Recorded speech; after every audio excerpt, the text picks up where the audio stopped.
David was 4 days into his 2-week camping and hiking vacation. He had started doing it 6 years back, and it had turned into a personal tradition for himself. He looked forward to it every year as a means of escape from the busy hustle and bustle of everyday life and his tedious job. This year he had decided to hike the northwestern corner of his home state of Connecticut. He had started in North Cannon and made his way southwest along Route 44, where he picked up the Appalachian Trailhead, which was near the town of Salisbury. He used the trail to make his way west and then slightly back north with the end goal of camping on a remote destination called Bear Mountain, which was in the very northwestern corner of the state. He estimated he would make the base of the low mountain after another day's hike. His plans were to ascend the mountain and spend the rest of his time hiking and camping on and around it. It was on this 4th day, near dusk, that he chose to head off trail and camp at the top of a rocky bluff where he could get a good view of the surrounding area. He set up his small camp, had a quick dinner, then decided to climb a bit higher up onto a rock feature to have a good look around. The sun was just sinking down behind him and the surrounding valley was growing dark. As he was peering out to the northeast, he thought he just caught the reflection of some object, perhaps catching the last light of the setting sun. He got out his binoculars and tried to focus in on the area of where he had seen it. Nothing. It was too dark to make out any detail. What had he seen? He thought about that direction. As far as he knew, and from the map, there should be nothing but dense forest out that way for at least 20 miles or so. He decided to change his game plan, and at first light, he would hike out and investigate. After all, adventure and exploration was what this hike was all about.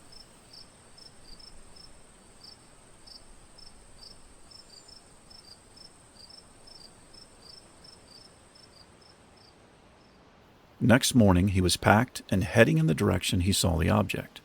He used his GPS and compass to hold a straight line as best he could. There were few things in nature that would reflect the sun, so he was very interested in what he might find. He was hoping, at best, he had seen the glass of an old hunting cabin. Might make for some interesting photos, he thought. He pondered this as he made his way. About 3 hours later, he stopped to have a light lunch. He looked at his map while he ate and marked his position that the GPS showed. 3 hours on moderate terrain with moderate changes in elevation meant he had traveled roughly 8 miles. The GPS confirmed this based on his campsite last night. He wondered at this point if he had passed the object he was seeking. Worst case was he would just trek back north and then turn west to run directly into the base of Bear Mountain. He decided to go another hour, a few more miles, before giving up on the find. It was about 20 minutes later, he noticed his surroundings had changed. It was very subtle at first, but after he was aware of it, he could not get away from it. The forest had grown unusually quiet and still. Not that it was unusual for creatures to get quiet when a loud human is walking about, but this was different. It was uncomfortable, unnatural. He stood and listened. He decided all at once to let the treasure hunt go and start making his way to his destination, not unaware of his uneasiness in this part of the forest. As he turned to head north, he heard what he thought were wind chimes. A chill ran through his body and his heart sped up a bit. He peered through the dense trees and tried to focus. The sounds of the forest came back, but very low and very much different. All at once, he began to hear the sound of the light wind as it blew through the trees. He heard the call of a crow. He heard, very far away and faint, a dog barking. Most disturbing was a low drone. He didn't know how else to describe it or think about it. Was there some factory near here, he wondered. He had studied the maps and the history of this area, and he was quite certain there was nothing even close to a town or industry for miles. He took a knee and got out his map. Using his flashlight, he checked the map and the GPS, and then double-checked the map again. He was miles away from any town. So what was he hearing? Was that a coyote? A wolf? Were there even wolves in this area? He didn't think so. Coyotes, maybe. He put the map away and tried to straighten himself up. He realized he was sweating and breathing heavily. After several anxious minutes, he continued on towards the sounds.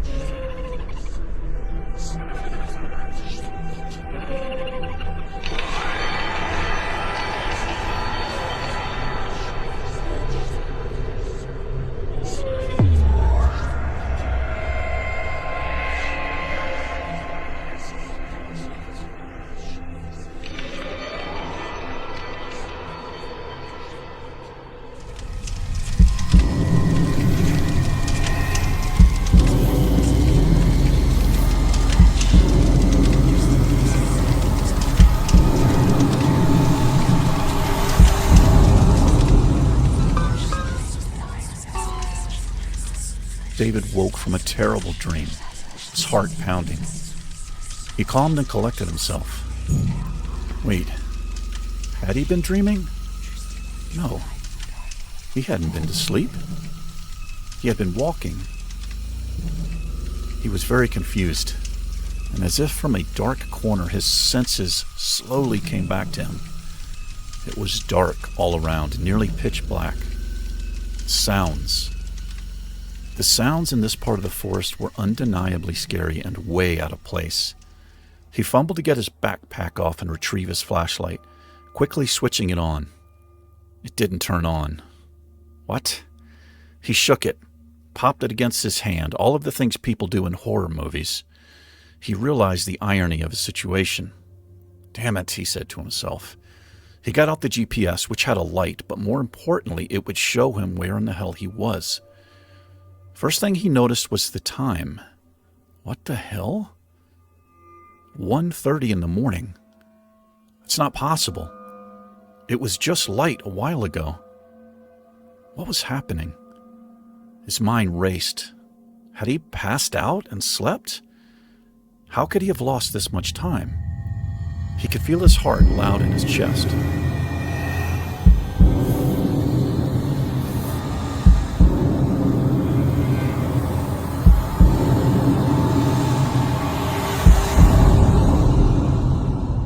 The GPS showed no signal. Are you serious? He said aloud. He got out his cell phone. No signal. He let out a big sigh, looked around. He slowly put the GPS and phone away and let his eyes adjust back to the darkness. Don't panic. Stay calm. Use your head. Although he could barely see 10 feet in front of him, there was a full moon that showed dimly through the thick cover of canopy.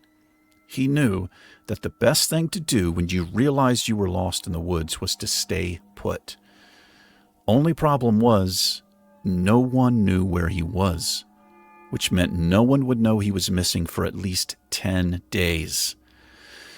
That was when he was meant to be back at work. He spotted a low hill that just barely shone in the moonlight. He made straight for it. He tried to mind the branches and the changes in the terrain. The last thing he needed was a branch to the eye, or worse, a twisted ankle. He made his way up at a faster pace than he normally would make. He was trying to ignore the sounds of the wood. It didn't make any sense, and it was affecting his mind. After 10 grueling, anxious minutes, he reached the top of the low cliff. It was cold and the wind was steady. What the hell was making that droning sound? It was driving him crazy. He tried to get a bearing on the landscape, but couldn't. It was just too dark and the tree coverage too thick. He needed to make camp and wait out the night. The sun would make everything better. He unpacked, set up a hasty camp, got into his sleeping bag, and tried to stop his head from spinning. He checked the time. 3 a.m. What? How? How had it been an hour and a half? His mind raced. He felt dizzy and sick. He zipped up tight, listened to the forest, and eventually drifted into an uneasy sleep.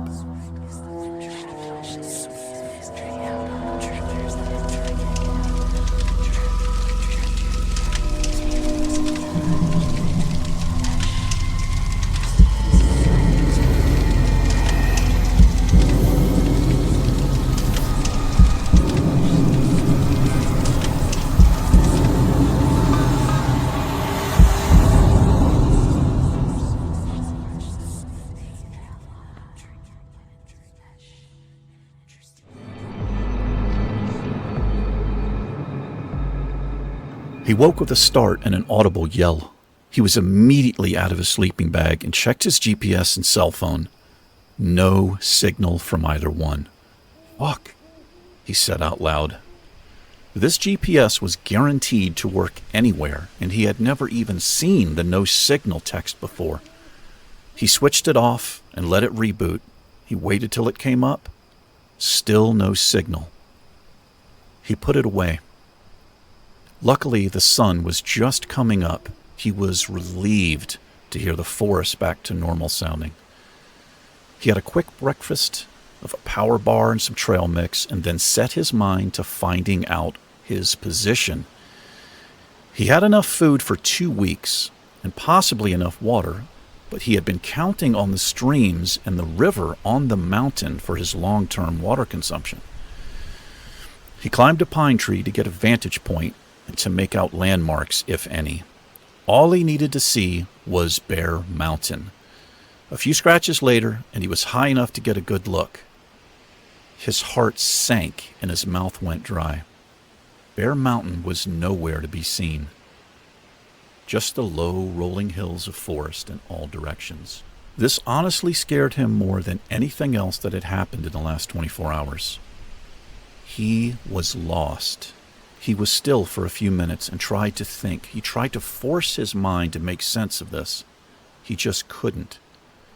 It just didn't line up with reality. He felt like he was in some bad horror movie. He looked out again in all directions, using his binoculars to scan for any sign of anything he could use as a reference. There. What was that? He saw through the binoculars and his shaky hands what appeared to be a smokestack. Yes, some old factory maybe. Even better, some factory with people in it, though he doubted this. He carefully got out his compass. Thank God for analog technology, he thought. He marked the heading, triple-checked it, and then tried to calculate the distance. This was very difficult at best. He estimated the building to be between 5 and 6 miles away. He did think further than that, but he was unsure. Given the elevation changes in the thick forest, he could go roughly 2.5 to 3 miles each hour, which meant he could reach the point in possibly 2 hours. A very short hike for him. Excited to be focused on something, he climbed down the tree, packed up, hoisted his pack on, and set off to what he hoped would be a way out of this nightmare. How could he have gotten so far off track, he wondered.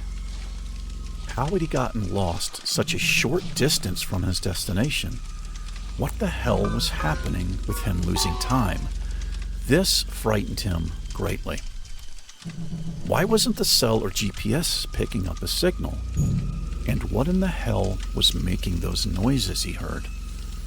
All these thoughts swam in his mind as he walked. He had to really force himself to push all of this out of his head for now. He needed to be focused. He had to accept he was indeed lost and his situation could be dire. He also knew that this smokestack, or whatever it was, didn't mean very much. He just didn't understand why it was out here, and that added to his confusion. But if it was some man-made structure, it might mean an old service road that would lead him to a state road, and that meant a town. As he walked, he checked the compass frequently to make sure he was holding the line, while also paying close attention to the time. He did not want to stray off course or walk past this thing. At the 1 hour mark, he stopped to have a very light breakfast. He realized he did not eat after waking this morning. He sat on a fallen tree and tried to enjoy it. Still nothing on his cell phone, and still nothing on the GPS. So many things just didn't make sense. He could not come to any logical conclusion as to why or what was happening. It felt like he was in some alternate reality, or unreality, if there was such a thing. David! Hello? Who said that? Hello? His voice was angry, frightened, confused, and desperate. Who's there? His voice broke from the strain and force. Absolutely no sound. Dead silent. He stood perfectly still, his eyes and ears straining, his entire being somewhere between the fight and flight response. He didn't move for a full minute. Was he hallucinating?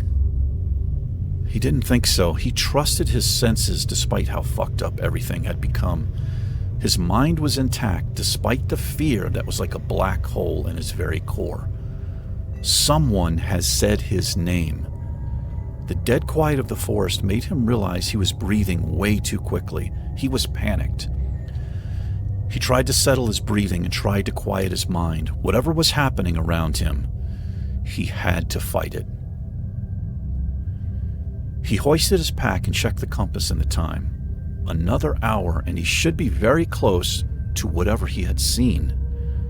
The time.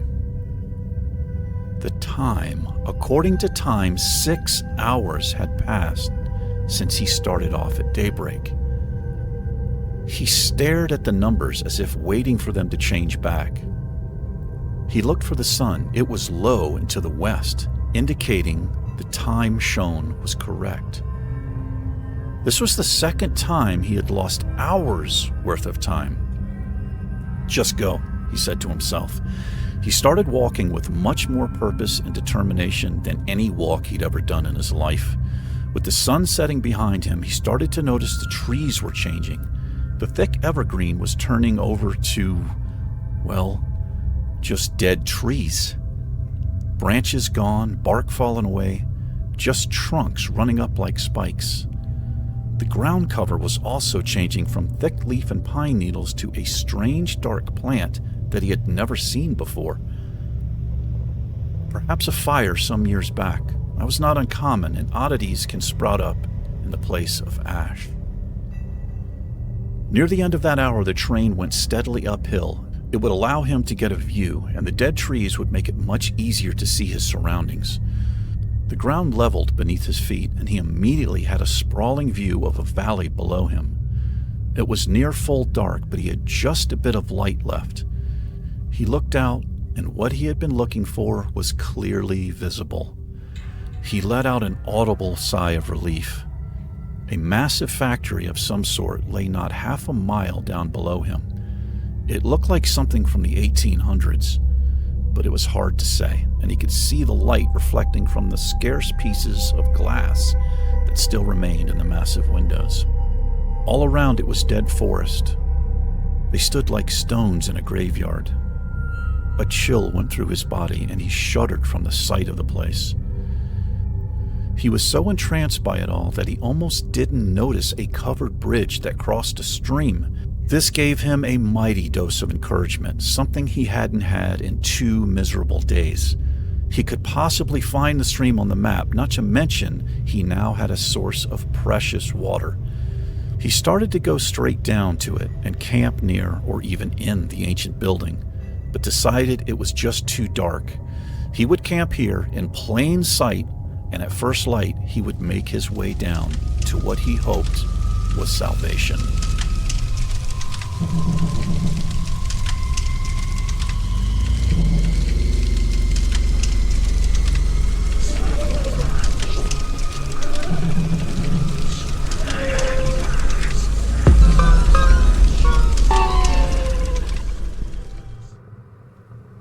David was suddenly awake and sitting straight up. His breath came in hard, short gasps. He listened, his whole body straining in the dark. Something had woken him from a dead sleep. His body immediately went ice cold, though he was sweating profusely. He quickly got out of his sleeping bag, fumbled for his .45 caliber handgun he had almost not even packed, unzipped the tent, and jumped out. His body trembled from the rush of adrenaline. He stood and peered into the pitch black, his body on high alert. The gun gripped firmly in both hands. The sound, the scream, he was sure had come from the direction of the old building below him. After several minutes, he lowered the gun, got out of cell to check the time. 3 a.m. Still no signal, of course, he thought. Not for the first time, he had asked himself what the hell was happening. Is it possible he had been food poisoned, and this was causing hallucinations? As crazy as it sounded, it was the only logical conclusion he could wrap his head around. But he hadn't eaten anything other than what he had packed, which was dry goods, power bars, nuts and seeds, some dry jerky. He sat down outside of the tent in the pitch black of night with the eerie, nightmarish sounds of this place droning around him, and tried once again to think clearly. He could not get that scream out of his mind. Despite everything that was happening around him, he was feeling healthy. That is to say, he wasn't feeling sick. He ruled out food poisoning. As he sat, feeling almost numb, he thought he heard very faintly something walking through the forest.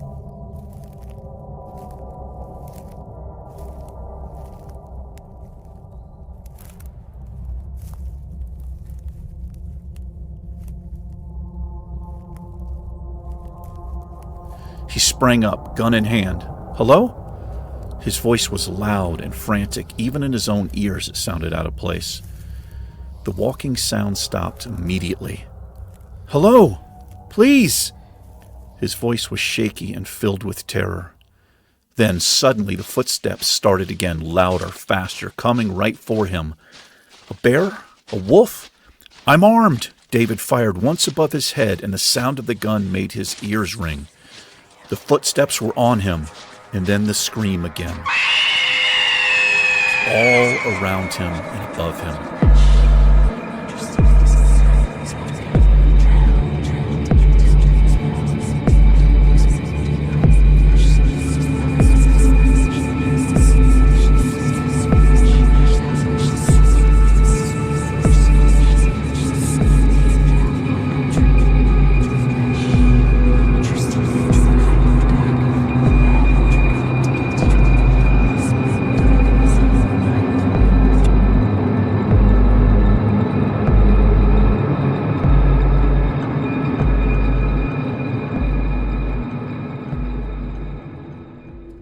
David's whole body retched and came awake in a terrible, twisting, fighting motion. He was yelling. He nearly tore through the tent zipper and was out of the tent in seconds, scrambling on all fours, trying to get to his feet. He started to run and realized he had been dreaming. He stood, hands on his knees, trying to get his breath, head spinning. It was daylight, he realized. The forest sounds were back to normal. He could hear the stream running peacefully down below him. He could hear and feel his own heart pounding in his chest and his ears. He scanned his surroundings, almost certain he would see some horrible beast in the forest around him staring back. Nothing. He looked down. The building stood like some ancient evil sentry down below him, the smokestack towering like a horrible monolithic gravestone of some long-dead king. He went about packing up his campsite as quickly as he could and set out down the embankment to the building. He needed to get the hell out of here. He needed to do it today. He needed a road, and much to his own surprise, he realized he needed to see people. He had to force himself to not jog down the hill. An injury would be all too easy to get and make his situation, if that was even possible, even worse. He kept his eyes between the building and the small covered bridge that led to it. He purposely pushed the dream out of his mind, though it was eating him alive. It had been so real.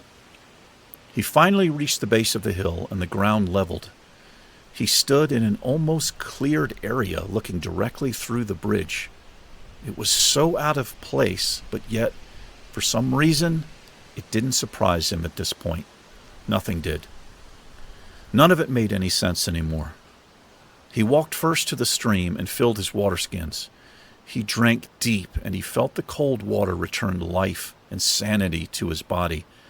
He splashed and washed his face for a moment, and for a small time he felt okay.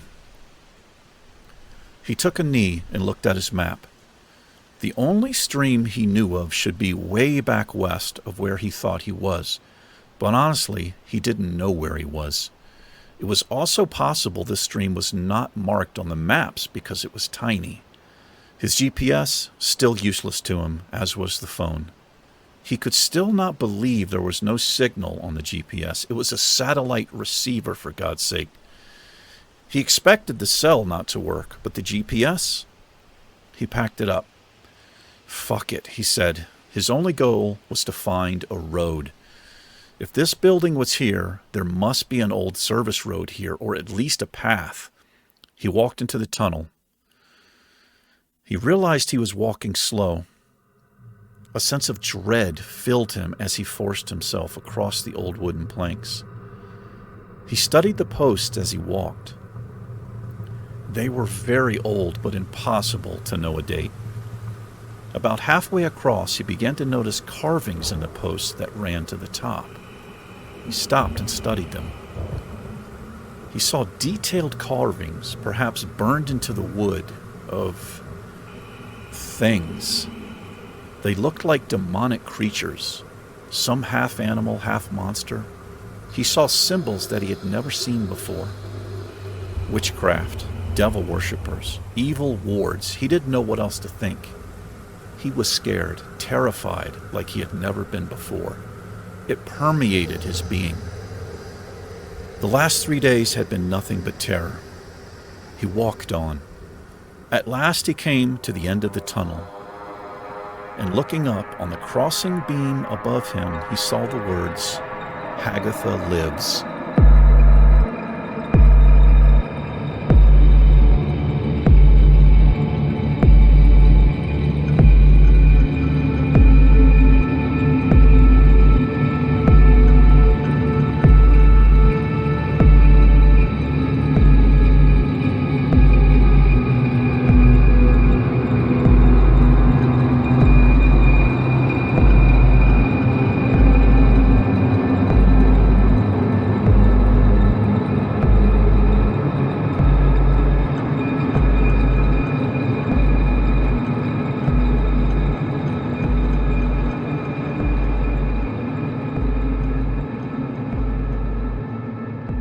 Hagatha, he said aloud. Who or what was Hagatha? He didn't want to know. The words seemed to be living in the wood and staring down at him with malicious intent. He quickly stepped out of the tunnel and stared at the monstrous building in front of him. God, it looked ancient. 3 stories high from what he could tell. High, dark windows with glass long gone. Some of the windows were barred, he noticed. There were multiple levels he could see. The building filled him with dread and loathing. As he stared at it, he realized that the droning was back. Terrible and low, but also changed. Somehow worse. It was that whispering he heard. His head spun. His whole body was shaking. Move, he told himself. With a great deal of effort, he walked toward the building. Where was the front of this damn thing? Who had built it? How long it had been here? What was its purpose? So many questions, none he cared to have answers to. He must find a road and go in any direction it took him. He decided all at once he would never go into that building.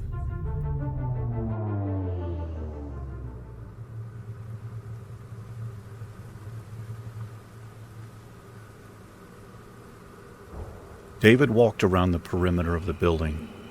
He was desperately wishing that this was the back of the place, and that walking around to the front would allow him to see some sort of road leading away from this evil place. The size of it was incredible, and he found himself in awe despite of being repulsed. As he walked, he purposely kept a set distance from the walls. He noticed the ground around the entire area. It was completely dead and devoid of life. The very ground looked black, as if a fire had swept across and turned everything to ash. The trees that started to spring up nearly 30 yards away were stark, barren, no leaf or even bark to speak of. The air was dead still, and there was a palpable chill in the air that seemed to hang over everything. Finally, he rounded the second corner and stopped dead in his tracks. An audible gasp was forced from his body. What he saw in front of him was a graveyard. Massive. Pale headstones stretched for as far as he could see. Among some of the stones, he saw crosses, angels, demons. There were low buildings, mausoleums, God knew what else. He stood in complete silence and let his eyes take in what his mind could not process. What in the hell? Why was this here? How could this not be marked on any map he had ever seen or studied before coming out here? This wasn't a small, forgotten family plot from 100 years back. This was larger than any cemetery he had ever seen. An entire town could have been buried here. He got out his map, mainly as a distraction. He needed to look at it. He needed there to be something on the map that showed this site. He carried 5 different maps with him. He fumbled through them until he found his general reference map. It would show all landmarks in the area, including cemeteries. However, he already knew there just weren't any near Bear Mountain. Is it possible he had discovered a forgotten town? It just wasn't possible. Not at all. He put the map away and made his way in among the outer perimeter graves. He found a stone that he could read, and kneeling down in front of it, he read, Mary Hale, 1590 to 1622. Taken by the devil. David had to read this short epitaph several times. The dates. It's just not possible, he said aloud. He looked at the surrounding stones, the ones he could read. Josiah Henry, 1601, 1620. Accused. John Curry, 1588, 1619. Accused. What the hell did that mean? He found another. Maggie Curry, 1590 to 1619. Hanged for... The last of the words was fallen away, but he could make out a W I and a T, and then later an F and a T. He stood among the graves and thought, tried to remember his history. Connecticut wasn't settled until the early 1630s. He was almost positive. There had been earlier people who sailed along the Connecticut River, but those early settlements would have been along the coast, over 100 miles away from this part of the state. These were English names he was reading, settler names. His mind raced with confusion and fear. His heart was pounding. He looked up and out over the endless rows of graves. The sun behind him was blotted out mostly by the mass of the building, and it cast a dark shadow over much of what he could see. But he made out a giant cross attached to some large building far, far into the cemetery where the sun was just able to reach. He stood for a moment, still pondering the dates. He looked behind him at the enormous black monstrosity that dominated the entire area and decided to head towards the cross.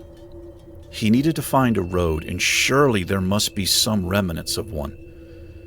As he started off towards the cross, heading due west, a chill ran up his spine. It made him physically shudder. He had the intense feeling that he was being watched.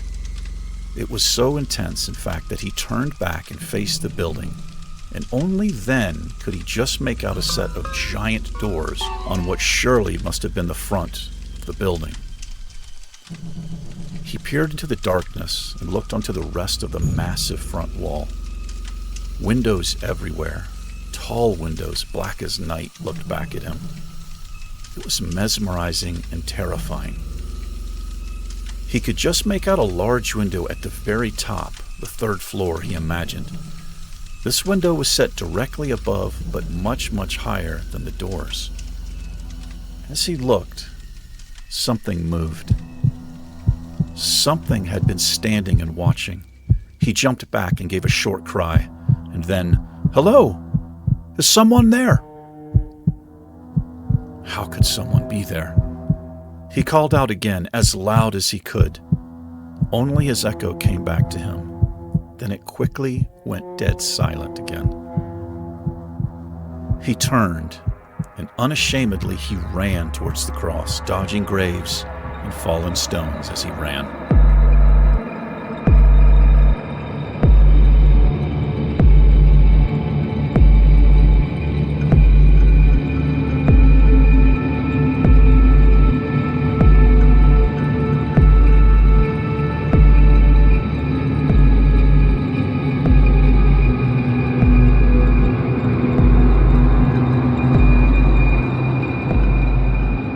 David stopped running, made himself stop. He was tired of running in fear. He walked toward the towering cross, and it loomed larger and larger before him. And as he got closer, he began to see it for what it really was. It was indeed a cross, but he realized it was upside down. It loomed high above him. He studied the building it was sitting upon. It seemed to be a church, but he couldn't help thinking it was some giant tomb instead. Not forgetting why he had started to run, he forced himself to look back at that dreadful factory. He didn't know what else to call it. The massive door, the high dark window where he was sure some sinister, lurking terror still watched him. And as he was looking back, he felt a violent tremor in the earth. The hell? An earthquake? The air grew ice cold around him. Panic swelled up again. Then, everything changed. He saw the shadows of the trees and the surrounding graves rush past him on the ground. He saw his own shadow move toward, under, and then past him.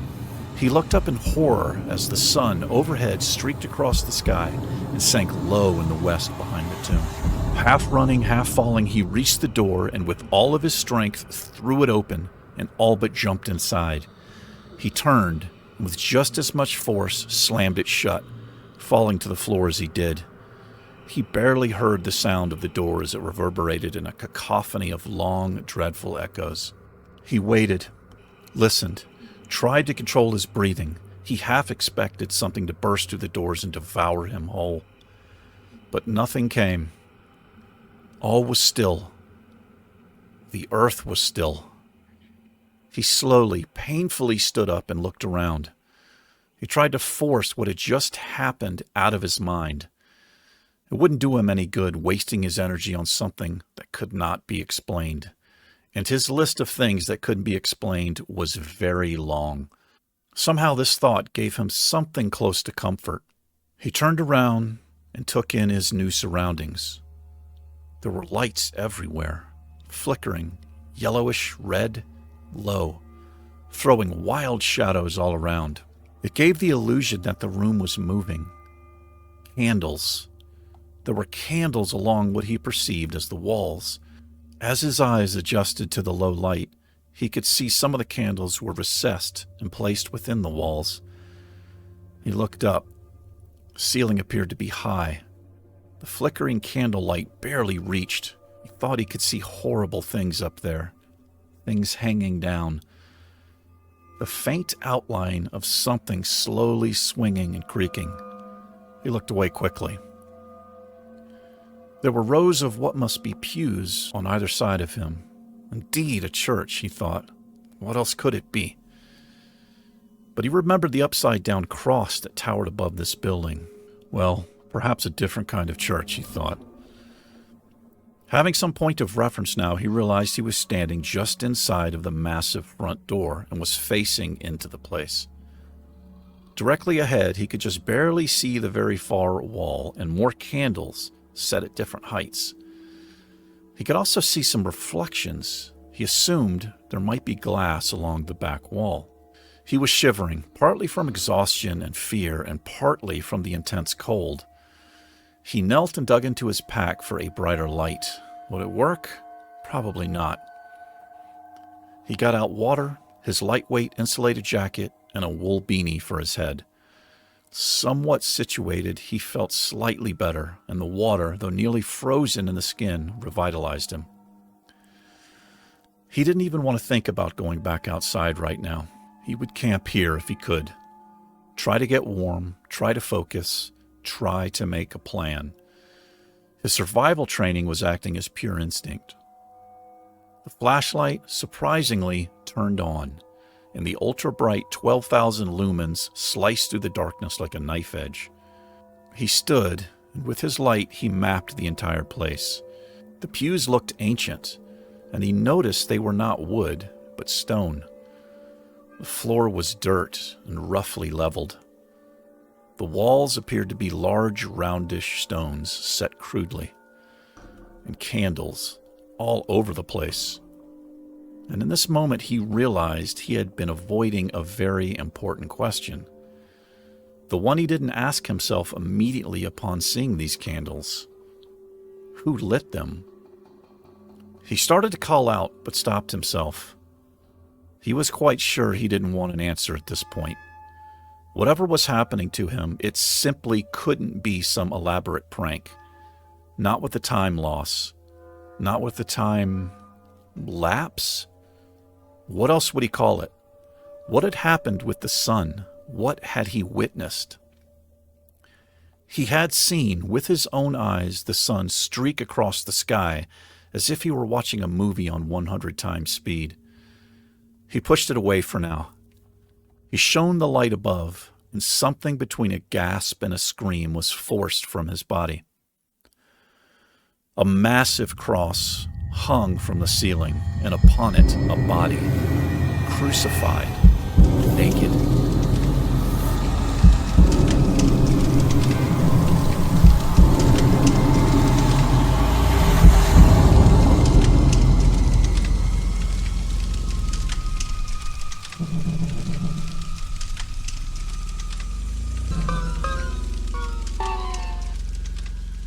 The head was covered in some hideous black sack. The skin looked bone white, but with areas of black. He decided all at once it was clearly worse in here. He all but ran into the door and tried to open it. He fumbled with his hands.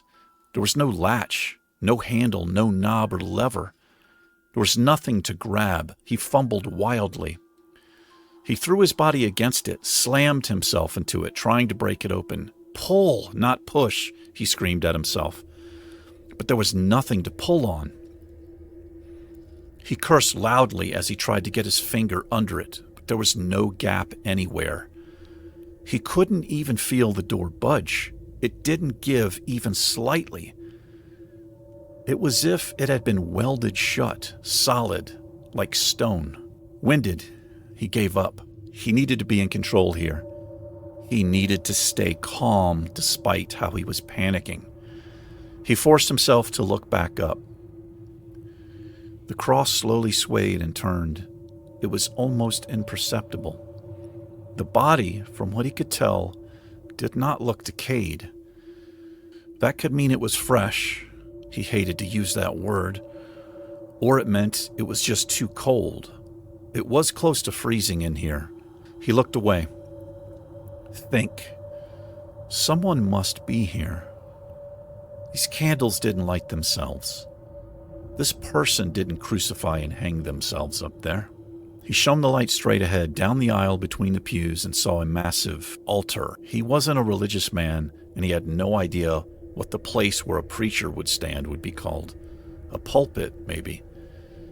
He realized the semantics of it didn't matter at all.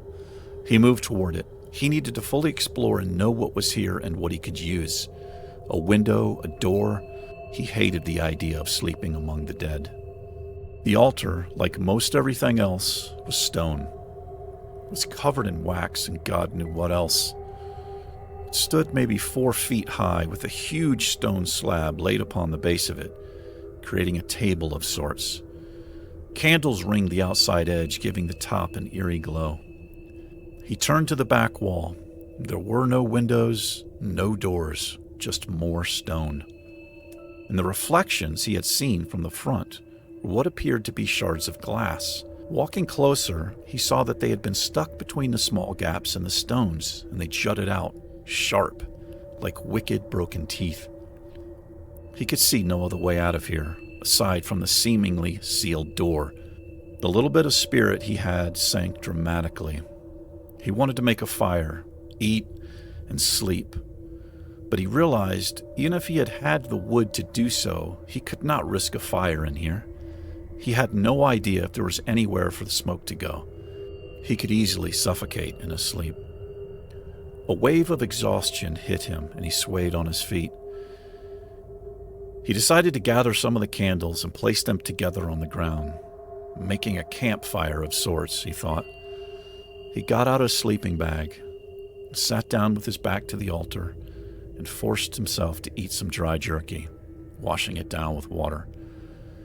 He felt his eyes closing, and his body in no uncertain terms was telling him to sleep. He got into the bag, and while trying not to think of the crucified body that hung above him, he drifted into a deep, dark, and very troubled sleep.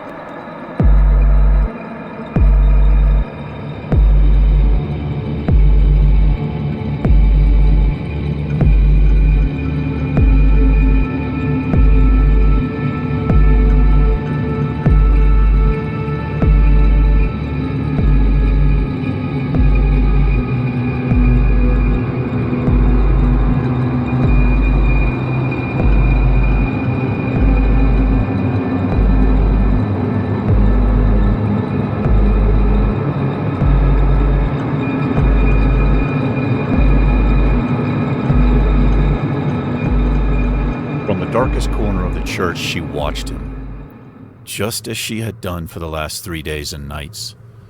She knew his name, David. He had come into her woods, into her world, and now he lay sleeping in her church. She would lead him to her lair far, far below, allow him to come on his own, and then she would take everything from him, as they had taken from her. Hagatha moved from the corner, silent as the grave. A shadowy wraith, she glided across the floor. She stopped directly over him. She was filled with immense torment and hatred as she looked upon him. It was his kind that had tortured her and hers. They had tortured, hung, drowned, or burned her entire family, and she had been made to watch.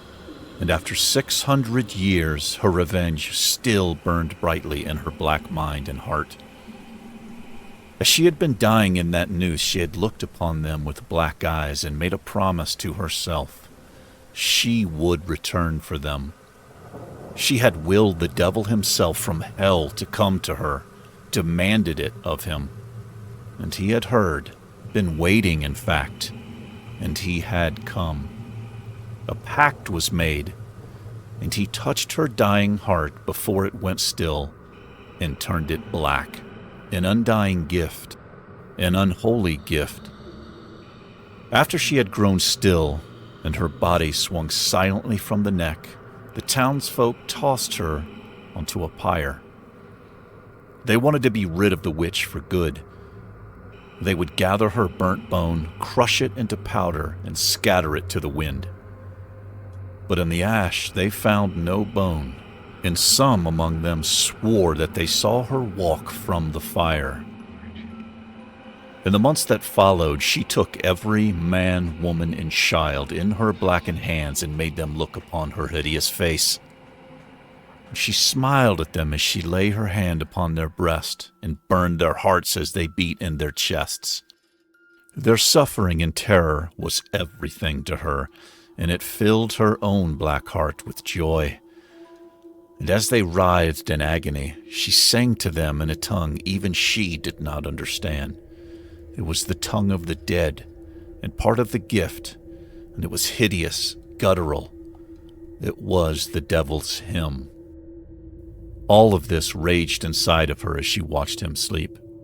She turned and looked up at the woman she had crucified just a moon before David had come, and a dreadful smile touched her black lips.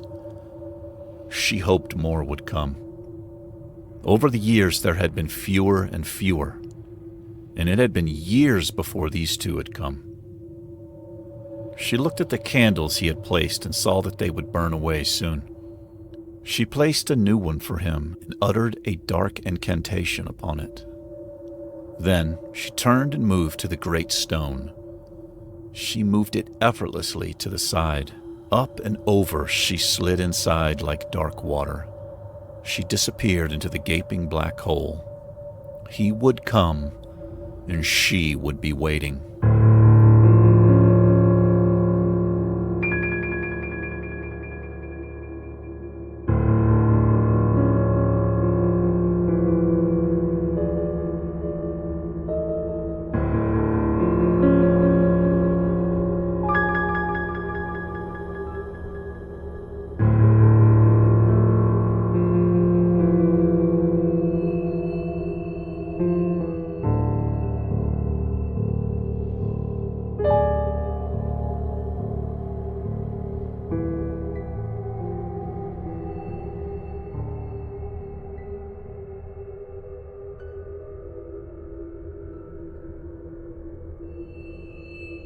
David woke. He was staring at a single candle.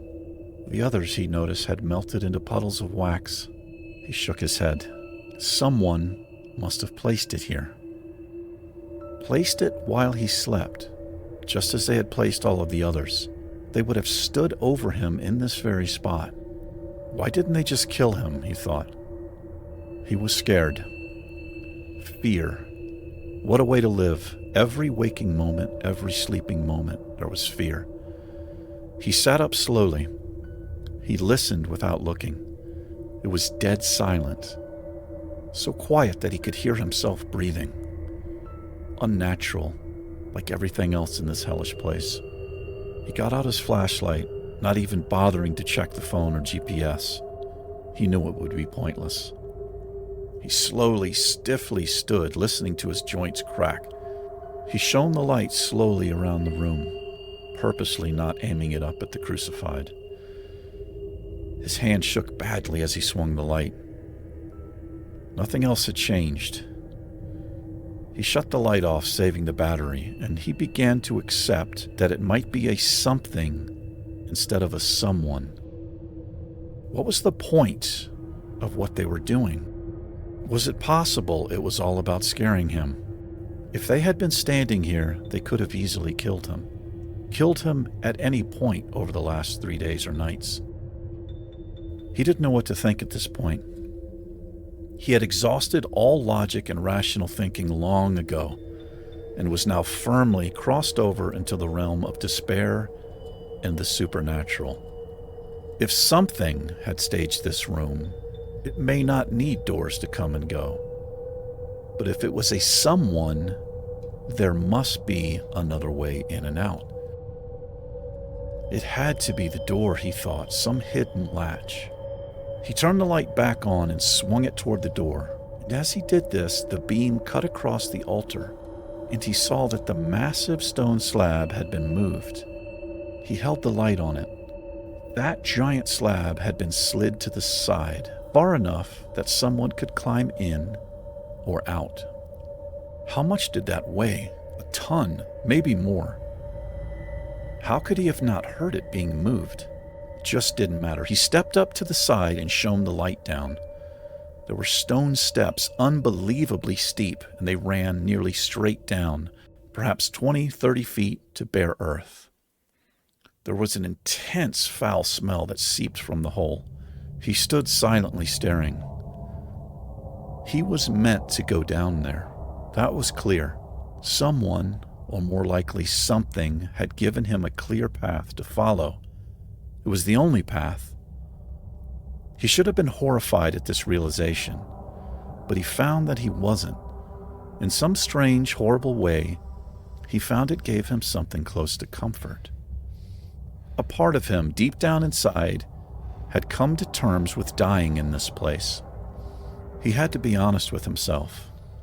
After all he had seen, all he had heard, nothing good would come from any of this.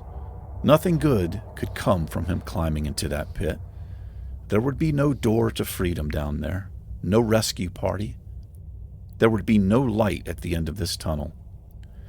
He continued to stand in silence for some minutes as this resolve washed over him. Then, nodding to himself, he shone the light up to the hanging terror. Whatever lay in wait for him below, he would not be taken easily. He would fight, and fight hard. Then, with more purpose than he had ever had in his entire life, he hoisted the pack, climbed up and over the altar ledge, and without looking back, descended into hell.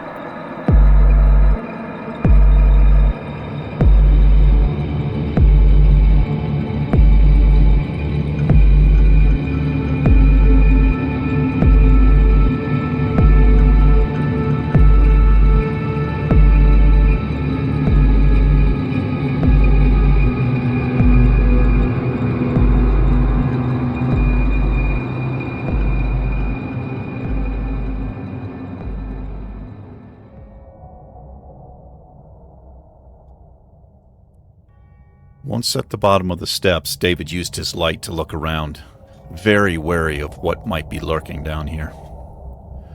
He was standing at one end of a long, straight tunnel. The ground ran ahead into the darkness, sloping gently downward and away. The walls were roughly 6 feet high. They appeared to be made from stone, but much smaller, and seemingly much lighter in color than the walls of the church above. Wait, no. My God, he whispered. Not stone. He stepped closer with the light. Skulls. His heart, already beating rapidly in his chest, sped up even more. There were human skulls, countless, set into the walls. They ran from the ceiling to the floor on both sides, and they stretched for as far as the light would allow him to see. He had once seen pictures of some ancient catacomb beneath part of some city, somewhere in France, he thought, where hundreds of skulls had been set into the walls. But this was no picture from the internet. He thought about going straight back up the steps, but what good would that do him? No, not now. He would not turn back. He swore this to himself, and he renewed the courage and resolve that he had had at the top of those dreadful stairs. He took a knee, dug into the pack, pulled out the gun and attached it to his side. He also found a headband that had a light mounted to the top. He had forgotten he had even packed it. He switched it on, but kept the much brighter light in his left hand. He now had plenty of light and quick access to the gun. He started off down the tunnel, minding his head as he went. The head-mounted lamp cast wild shadows as he walked and gave the skulls the appearance of movement in his peripheral. He didn't look. His focus was on what lay ahead, or what might lay ahead. As he walked, he noticed the air seemed to be thicker. It hung, and near the ground there was a mist that flowed around his feet, and the smell. It was terrible. It was putrid and came in wafts. Coming up on his left, he noticed a dark spot where the wall fell away. Another passage, perhaps. He shone both lights. It wasn't so much another tunnel as it was just a recessed hole, just a portion of the earth that had been dug away.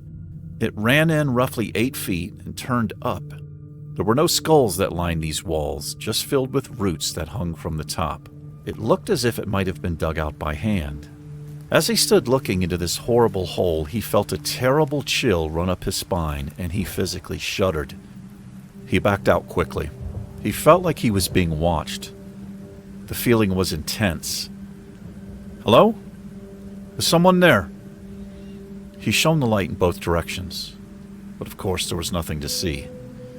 He quickly moved on. After only a few dozen yards, he began to see more of these holes on either side. He stopped, and all at once he realized the direction he was going. From the way that he had entered the church, and the way that this tunnel was running now, meant he would be walking directly under the graveyard. He also realized he was heading directly towards the factory. He thought about this for a moment. Could he possibly find a way out of here after all? He moved forward.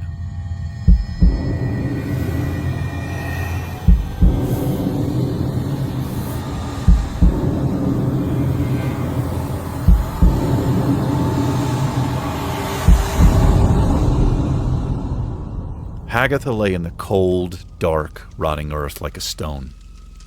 Her dark gift meant she was eternal, unending. She didn't need sleep. She didn't feel cold or heat. Didn't feel hunger or thirst. She needed nothing. She just was. All that she was vengeance, and all that she remembered was torture. There simply wasn't anything else. And for long periods of time, sometimes decades at a time, she would just lay, or stand, waiting.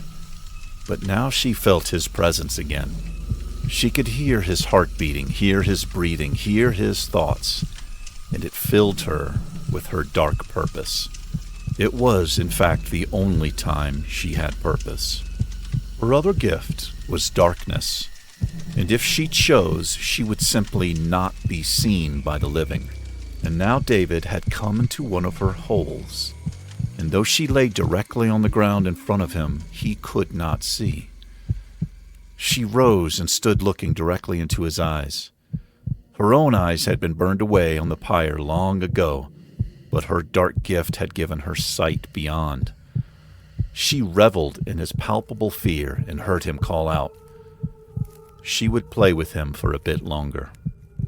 He moved on, down her passage of the dead, and she followed silently behind. The feeling of being watched was overwhelming. He felt it before, just as intense when he was above ground, from the dark window in the factory. He kept looking behind him, swinging the light around, sure there would be some hideous creature following him. He tried to shake it. Keep going, he told himself. Up ahead, he saw that his light had begun to reflect slightly off of something. He wondered what horrible surprise he might find. As he got closer, he saw that a wall cut through the passage and blocked the way. A dead end? No, not a dead end. There was a door in the middle of this wall. A small door set low, very close to the ground. It looked to be made of iron, the same iron the wall was made of. Surely this wall was part of the massive building above him. It had to be. As he stood, he noticed he was warm, sweating in fact. There was a heat coming from the wall. He laid one of his hands on the dark iron. Indeed, it was warm. He hadn't felt warmth in what felt like weeks. He pressed himself to it and then noticed a low sound, barely audible. He could hear it and feel it in his body. It was a low vibration. He looked down. There was a lever on the small door. It reminded him of a hatch in a submarine. He tried it. It was rusty, but it did give and groaned as he lifted it. The door slowly creaked open. He pulled the gun from his holster, clicked off the safety, checked the magazine and chamber. All set. He holstered the weapon, squatted down, and squeezed through the tiny opening. Agatha watched him disappear through the hole, and she turned and vanished into one of her dark earthen chambers. It would lead her down and around to the gate. Once through the door, David was immediately hit with hot air, very hot air. He began removing his warm clothes while taking in the room that he had crawled into. It was massive. Not so much a room as a cavern. There were rock walls that ran up into the darkness. The floor had changed to stone on this side of the wall. It sprawled out before him and ran steadily downward. The entire place in patches had some strange dark red light to it. He was again reminded of a submarine when just the red lights were on. He saw no source for the light anywhere. The air was heavy and hot. He figured he must be in the bowels of the factory, or even deeper. He removed his jacket, flannel shirt, and his hat. His undershirt was soaked with sweat. He fumbled for his GPS, not for the position, but for the ambient air temperature. 106 degrees Fahrenheit, or roughly 41 Celsius. How could it be this hot this far underground? It was the complete opposite of what he expected. He walked on, and every once in a while he would stop to look closely at the light on the stone floor.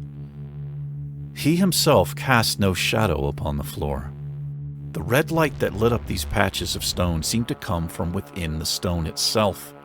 His mind was learning not to question these things.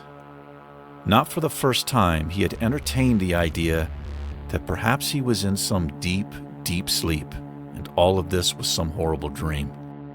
As he got lower and lower, his ears popped, adjusting to the change in the air pressure. He was deep underground. This erased any hope of finding a way out.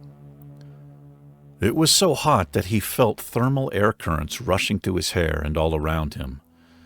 The low sound he heard at the door grew louder as he went. It sounded like a giant burning furnace somewhere far below him. The cavern grew wider and wider as he went, and the walls on either side eventually disappeared into blackness. And with no ceiling to speak of, it gave the horrible illusion that he was walking down steps from some unimaginable height. David swayed on his feet. His head began to suddenly spin. He felt nauseous and horribly dizzy. He all but collapsed on the ground. His breath was short, hard, and labored. He felt that his life had been drained, sucked from him. He heard whispering everywhere, felt things crawling all over his skin.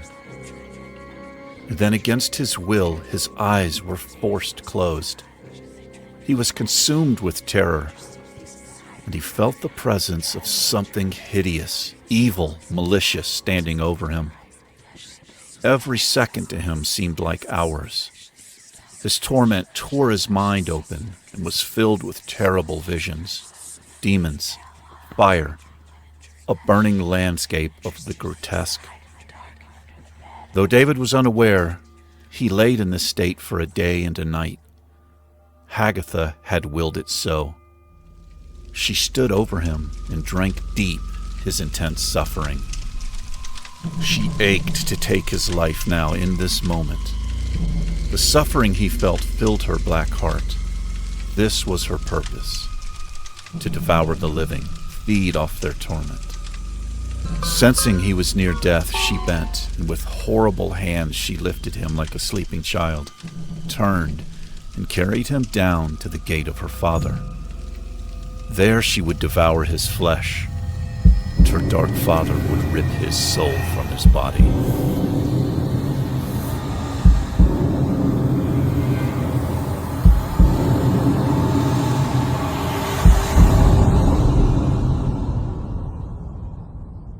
David woke with a scream, and his body violently twisted. In his dream, something had grabbed him, carried him. There was a face, a burned, black, demonic horror of a face.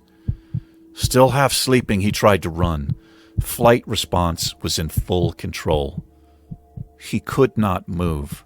There was a flood of pain, intense pain all over his body. He fought wildly to move. Fully awake now, he looked around, eyes darting everywhere. He was in a large stone room filled with the red light. He was standing. No. His back was against something. A wall? His arms were held out straight to both sides, both legs together below him. He could not move them at all. He realized he was naked and could see that his flesh was red with blisters. His feet, there was a metal spike through the tops of his feet. He looked over at his hands. Spikes. He remembered the body in the church, crucified. He screamed until his throat dried up and his voice cracked from the strain.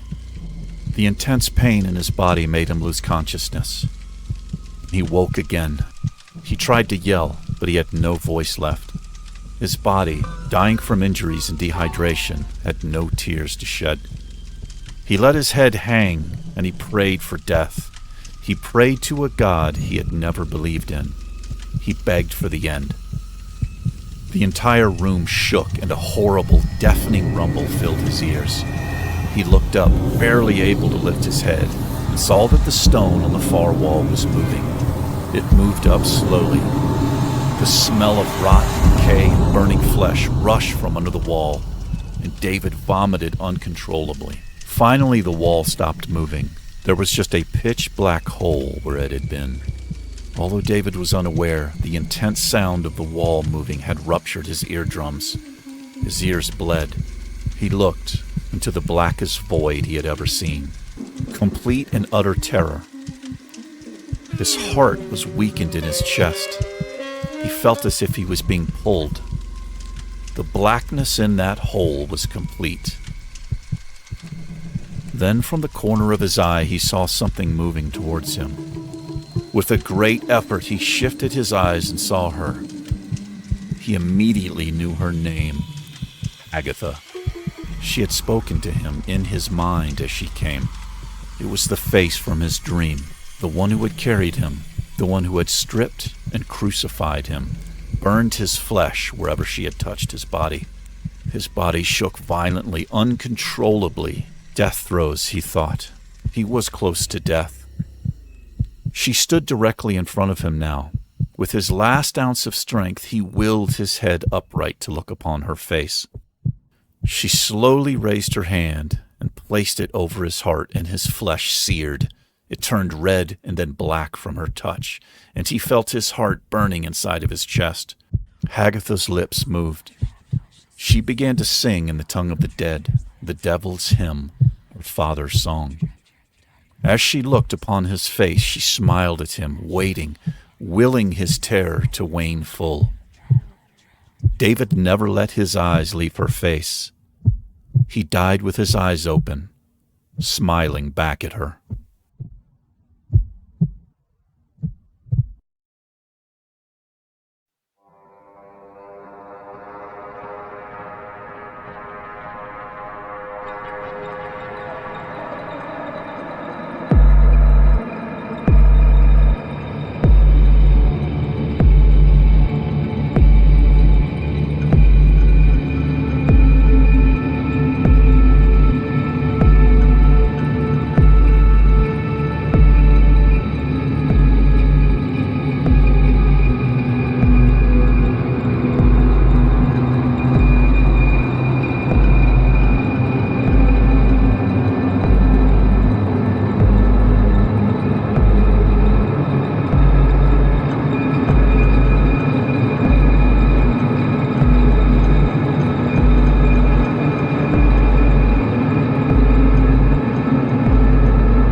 Your call has been forwarded to an automatic voice message system. At the tone, please record your message.